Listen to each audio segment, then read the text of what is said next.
Makakausap natin ngayon na ang isang Pinoy community leader sa Qatar na si Romeo Villegas Jr. Magandang gabi po sa inyo. Good evening, Corina. Maraming salamat sa pag-imbita bilang maging bahagi ng Billionaire Channel. Kumusta po ang sitwasyon dyan sa Qatar as we are speaking now?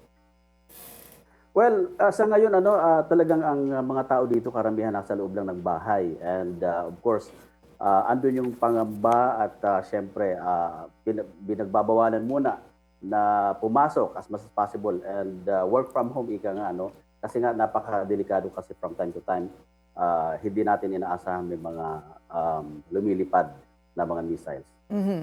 Ano po bang mga bahagi ng Qatar ang naapektuhan? Meron po ba? Mostly malapit sa sa may base militar ng US, especially sa may industrial. And ang nakakatakot dito, hindi lang ngayon at napupunteriya yung mga malapit doon kasi may mga tinatawag tayong minsan na naliligaw or minsan nababagsakan ng mga nai-intercept na mga missiles. So, yun yung pong pinakadelikado at bumabagsak na lang kahit kung saan. But so far, ginagawa naman ng Qatar government ang lahat ng magagawa nila para maprotektahan ang mga kababayan natin, especially lahat ng mga nandito sa Doha. At kumpirmado po na itong mga atake po na ito ay mula sa bansang Iran? Yes po, confirm po at wala naman pong ibang gagawa talaga. And alam nyo naman po, ang Qatar ay napaka maayos na bansa at ito ay nangyayari lang ito dahil nga sa ang US base ay andito at isa sa pinakamalaking US base ay nasa Qatar mismo. So hindi ba kayo natatakot? Wala ho bang mga nagkakaripas ngayon para makauwi ulit ng Pilipinas muna? Well, honestly, Corina, bagamat na okay pa kami lahat dito, pero hindi mo maalis yung pangamba sa lahat ng mga tao rito, especially sa mga Pilipino, na sobrang takot ka ba at trauma ang nararamdaman. So, alam mo yung pakiramdam na konting kalabog lang, minsan pagsara lang ng pinto, ng bintana, konting bagsak lang ng isang bagay, talagang nagugulat ang lahat ng mga tao dito. Kasi may trauma na sobrang lakas ng mga impact na pag may mga bumabagsak at mga lumilipad na missiles. So meron pa rin hanggang sa ngayon, tuloy-tuloy po yung mga bumabagsak dyan ng mga debris, mga pagsabog?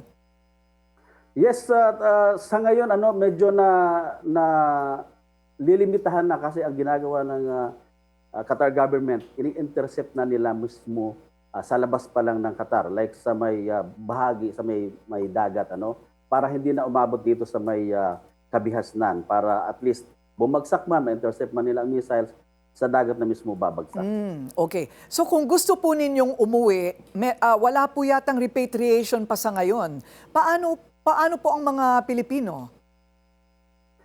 Sa ngayon, meron tayong mga, minomonitor natin ang iba't ibang group chat ng mga Pilipino dito bilang isa sa mga community leader. Minomonitor natin yan, and from time to time, pag may mga abiso sa Qatar government, yung mga safety and mga do's and don'ts para sa nangyayari, pino-forward natin at pinapaalalahan na natin ang mga kababayan na laging mag-iingat at iwasang lumabas kung hindi naman kinakailangan. And in case of emergency, may mga sinasabi naman ang Qatar government kung saan pwede pumunta just in case. Bagamat malabo, alam naman natin na malabo pa ngayon ang paliparan dahil sarado lahat, pero ang pinaka-the best thing na magagawa ng mga kababayan natin ay manatili sa loob ng bahay at umiwas sa lugar kung saan nandun yung base militar ng US.